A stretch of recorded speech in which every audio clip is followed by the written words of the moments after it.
কি করেছো স্বর্ণ তুমি, মানে কি বলবো, দাঁড়াও তোমাদের দেখাই, যদি দেখানো যায়। এই দেখো কি করেছে স্বর্ণ। বাজার থেকে এই যে এত বড় সাইজের দুটো এই যে পমফ্রেট নিয়ে এসছে। বুঝতে পারছো তোমরা সাইজটা? আমি হাতের উপর নিয়ে দেখাচ্ছি তোমাদেরকে। এই দেখো, এক হাতের চাঁদির মাপ। এই যে দুটো, এটা একটু বড়, এটা একটু মানে 19-20, এটা বড়, এটা ছোট। আমি এটা খাবো, তুমি এটা খাবে। আজকে করব এই পমফ্রেটের তন্দুরি, মানে তন্দুরি পমফ্রেট। আগে দেখো, আমি মশলা ফসলা সব রেডি করে নিয়েছি যাতে তোমাদের ব্যাপারটা দেখতে আর বুঝতে সুবিধা হয়। এইটার মধ্যে আমি দিয়েছি ধনেপাতা, কাঁচা লঙ্কা, আদা, রসুন, আজওয়াইন। তো এই যে এই পেস্টটাকে আমি এখন এর মধ্যে দিয়ে দিলাম। একটু টক দই দিয়ে দিলাম এতে। হ্যাঁ, আই থিঙ্ক আর লাগবে না টক দই। আমি তার আগে একটু হাতটা ধোবো, কেননা আমি মশলার কোটোগুলোই হাত দেবো। হাতটা ধুয়েছে, তারপর তোমাদেরকে বলছি এর মধ্যে কি কি মশলা দেবো। এবার আমি সবার আগেই দিয়ে দেবো নুন। না হলে সব মশলার পরে না নুনটা আর মনে থাকবে না, মাথায় থাকবে না। এই যে এতটা পরিমাণ নুন আমি দিয়ে দিলাম, নুন লাগবে। এবার দেব হচ্ছে এর মধ্যে গোলমরিচের গুঁড়ো। এই দেখো, এই যে সুন্দর করে গোলমরিচের গুঁড়োটা পড়লো। এই যে এটা হচ্ছে আমার খাজানা মশলা, এখানেই আছে সমস্ত কিছুর রহস্য। প্রথমে আমি দিচ্ছি হলুদ গুঁড়ো, দিয়ে দিলাম হলুদ গুঁড়ো। এবার দিচ্ছি আমি লঙ্কার গুঁড়ো। যেহেতু আমি কাঁচা লঙ্কা দিয়েছি, আমি শুকনো লঙ্কাটা অল্পই দেব, খুব বেশি দেব না। এবার দিচ্ছি জিরের গুঁড়ো। এই দেখো, জিরের গুঁড়ো দিলাম। এবার দিচ্ছি আমি ধনের গুঁড়ো।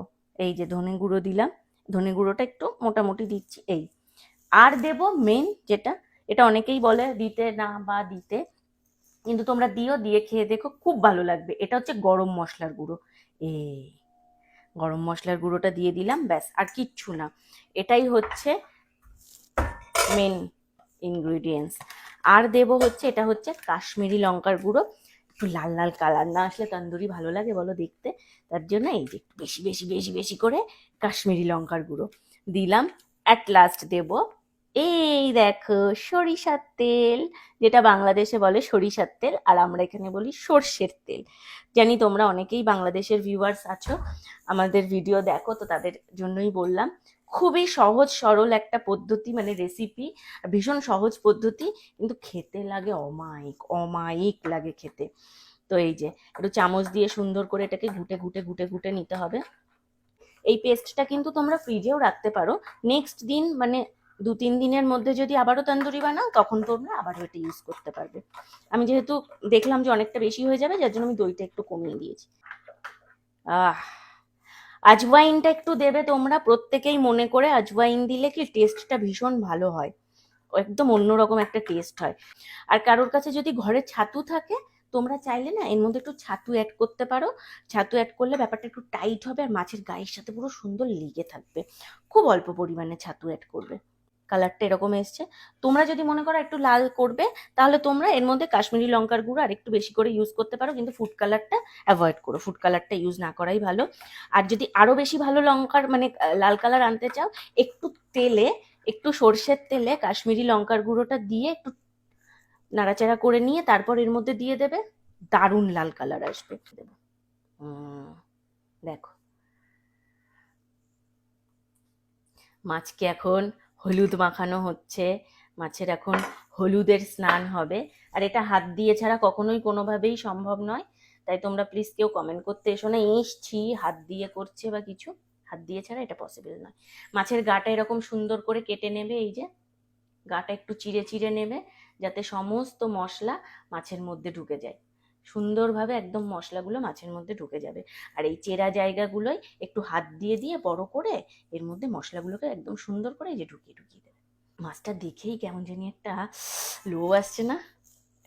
দারুণ, মানে খুব সুন্দর, মাছটা খুব সুন্দর। আমি এবার মাছটাকে একটু সুন্দর করে এই যে সাজিয়ে গুছিয়ে নিই, একদম মাছের রন্ধ্রে রন্ধ্রে পেটের মধ্যে মধ্যে মানে মশলা ঢোকানোর চেষ্টা করবে, এপিট ওপিট করে মাছে মশলা ঢোকানোর চেষ্টা করবে। এই দেখো সুন্দর করে এই যে এখানে আমি একদম মোটা কোটিং করে গায়ে দিয়ে নিয়েছি। ছাতু হলে একটু ভালো হয়, ব্যাপারটা এরকম সরে সরে যায় না, ব্যাপারটা একদম গায়ের সাথে লেগে থাকে।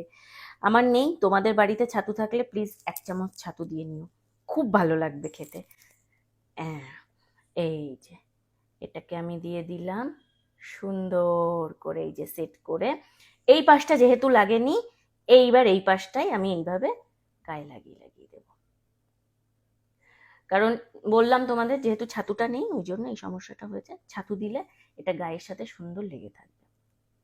যে কোনো তান্দুর আইটেমে একটুখানি ছাতু দেবে তোমরা। আর অ্যাকচুয়ালি আমরা এখন যেহেতু ডায়েটে আছি, আমরা গ্রিলড আইটেমটাই বেশি খাচ্ছি রাতের দিকে। নয় চিকেন খাচ্ছি, নয় ফিশ, মানে এরকম গ্রিল করেই তন্দুর করেই খাচ্ছি। এই দেখো, এরকম মোটা কোটিং করবে, খুব ভাল লাগবে খেতে। এবার এটাকে ওভেনে ঢুকিয়ে দেবো। কতক্ষণ দেবো? খুব বেশি হলো 10 মিনিটেই হয়ে যাবে মনে হচ্ছে। এপিট ওপিট করে, মানে এপিটে 10 মিনিট দেবো, ওপিটে 10 মিনিট দেবো। এবার তার মাঝখানে একবার একটু আমি খুলে খুলেও দেখে নেব যে মাছটা কেমন কি হচ্ছে, খুব বেশি পুড়ে যাচ্ছে কিনা বা খুব বেশি কুকড হয়ে যাচ্ছে কিনা, সেটা আমাকে একটু দেখতে হবে। তো চলো দিয়ে দিই ওভেনের মধ্যে। আর এর সাথে একটা চাটনি বানাবো, চাটনিটাও তোমাদের সাথে শেয়ার করছি। কি সুন্দর চাটনিটা বানাবো শুধু দেখো। শুধু ঘরে কিছু জিনিসপত্র থাকলেই হয়ে যাবে চাটনিটা। এখানে আমি এখন স্ট্যান্ডে পুরো সুন্দর করে সেট করে ঢুকিয়ে দিয়েছি। এটা 5 মিনিট প্রথমে আমি গ্রিলডে সেট করব। এই যে গ্রিল করলাম, করে আমি এখানে 5 মিনিট সেট করলাম। প্রথম 5 মিনিট করব এক পিঠ, আবার 5 মিনিট করব আরেক পিঠ। তারপরেও যদি না হয় দেন তারপর আমি টাইমিংটা আবার একটু বাড়িয়ে দেবো, কারণ এটা যেহেতু পমফ্রেট মাছ, এটা সামুদ্রিক মাছ, এটা বেশিক্ষণ লাগবে না। তো ওখানে তন্দুরিটা হতে হতে আমি তন্দুরির চাটনিটা বললাম তোমাদেরকে দেখাবো, চাটনিটা বানিয়ে নিই। তন্দুরির চাটনিটা বানানোর জন্য এই যে প্রথমেই নিয়ে নিয়েছি ধনে পাতা। এই যে এটা হচ্ছে মেন ইনগ্রেডিয়েন্টস। তারপর এতে নেব হচ্ছে এই যে অল্প করে আদার টুকরো দিয়ে দিলাম 4টে, দেখতে পাচ্ছ, 4-5 কোয়া রসুন দিলাম। একটু বেশি করে লঙ্কা দেবে, কারণ তন্দুরির চাটনিটা যত ঝাল হবে তত টেস্টি লাগবে। এই যে যে যেরকম ঝাল খাবে, আমরা যেহেতু একটু ঝালটা বেশি খাই, 5-7-8টা এরকম লঙ্কা দিলাম। দিয়ে last not the least, but এটা খুব সুন্দর লাগে খেতে, এইটা হচ্ছে জোয়ান। এই যে আজওয়াইনটা এরকম সুন্দর করে হাতে একটু পিষে দেবে, তাহলে কি হবে, মানে স্মেলটা আরো সুন্দর বেরোবে। এই যে আজওয়াইনটা দিলাম। দিয়ে অনেকে তোমরা এর মধ্যেই নুনটা দিতে পারো, আবার অনেকে তোমরা নুনটা পরেও দিতে পারো। আমি নুনটা পরেই দেবো, এখন একটু অ্যাড করে দিই, পরে আবার দরকার হলে তখন অ্যাড করবো। এই যে একটুখানি নুন দিয়ে দিলাম এর মধ্যে। দেখো, এটা হচ্ছে ধনেপাতার যে চাটনিটা করেছিলাম সেইটা। এটাকে আমি এই যে বাটির মধ্যে সুন্দর করে ঢেলে নিলাম। এখানে এখন অনেক কাজ আছে, এর মধ্যে এখন অনেক কাজ আছে, তো এই কাজটাই এখন তোমাদেরকে করে দেখাবো। এর মধ্যে দিয়ে দিলাম এবার হচ্ছে টক দই। টক দইটা একটু বেশি করে দিলাম। টক দই বেশি করে দেওয়ার কারণেই হচ্ছে জিনিসটা বাড়বে আর খেতে খুব টেস্টি হবে। আর আমরা এটা একটু বেশি করেই বানাই, কারণ এটা এমন এমন জিনিস দিয়ে তৈরি, কোনো ক্ষতি নেই। আমি স্বর্ণ দুজনেই এটা খুব ভালো খাই। আর এরপর দেবো হচ্ছে একটু গোলমরিচের গুঁড়ো। এই যে দিয়ে দিলাম গোলমরিচের গুঁড়ো। আমি কাঁচা লঙ্কা দিয়েছি, ঝাল হবে জানি, তাও একটু গোলমরিচের গুঁড়োটা দেবো যাতে খেতে সুন্দর লাগে। এইবার দেবো হচ্ছে এর মধ্যে আর একটু নুন। এই যে নুন দিলাম। মেন দেবো হচ্ছে এইবার একটু মিষ্টি। তোমরা যদি চিনি অ্যাভয়েড করতে চাও হানিও দিতে পারো, বাট আমরা চিনি দিচ্ছি, টেস্টটা ভালো হবে। এই যে ব্ল্যাক সল্টটাই হচ্ছে, ব্ল্যাক সল্ট অ্যাকচুয়ালি খুব ভালো হয় খেতে, টেস্টটা। যে কোনো টক দই চাইলে আরও দিতে পারি আমি, যদি আমার মনে হয় ইচ্ছা হয় আমি টক দই আরেকটু দেবো ভাবছি। প্রথম দিন আমি বানিয়েছি, স্বর্ণ বলছি এটা কি করেছো, এটাই তো এতদিন কম ছিল। মানে প্রথম প্রথম আমরা বানাতাম না, আমরা কিনে এনে খেতাম। তন্দুরির যে চাটনিগুলো কিনতে পাওয়া যায় সেগুলো কিনে এনে খেতাম, কিন্তু একদিন বানানোর পর সত্যি আর বাইরের চাটনি খেতে ভালো লাগে না। কি লোভনীয় হয়েছে না, একটু বলো আমাকে। এখানে দিয়েছি এই যে তন্দুরি পমফ্রেটটা, এই যে এখানে নিয়েছি আমি পুদিনার চাটনিটা, আর এখানে নিয়েছি একটু পেঁয়াজ, তার মধ্যে আমি দিয়েছি বিট নুন আর হচ্ছে একটু হালকা লঙ্কার গুঁড়ো।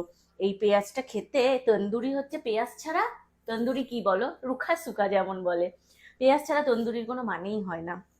তো পেঁয়াজটাও আমি কেটে নিয়েছি এর মধ্যেই হতে হতে। তো দেখো, এই তন্দুরি পমফ্রেটটা দেখে কার কার জিভে জল এলো অবশ্যই কমেন্ট করে জানিও কিন্তু। আর রেসিপিটা কেমন লাগলো অবশ্যই সেটাও কমেন্ট করে জানিও। আর যদি তোমরাও খেতে ইচ্ছা হয়, মানে তোমাদেরও যদি খেতে ইচ্ছা হয়, অবশ্যই এই প্রসেসেই বানিও। সব কিছু জিনিস তোমাদের ঘরেই থাকবে, হাতের কাছেই থাকবে, কোনো এক্সট্রা কিচ্ছু নেই। খুব সহজ পদ্ধতি। যাদের বাড়িতে মাইক্রো ওভেন নেই তারা একদম এটাকে গ্যাসেও করতে পারবে। রেসিপি কেমন লাগলো অবশ্যই কমেন্ট করে জানিও, আর যারা যারা বাড়িতে বানাবে বানিয়ে খেয়ে কিন্তু আমার এই ভিডিও কমেন্ট বক্সে কমেন্ট করে জানিও কেমন লাগলো।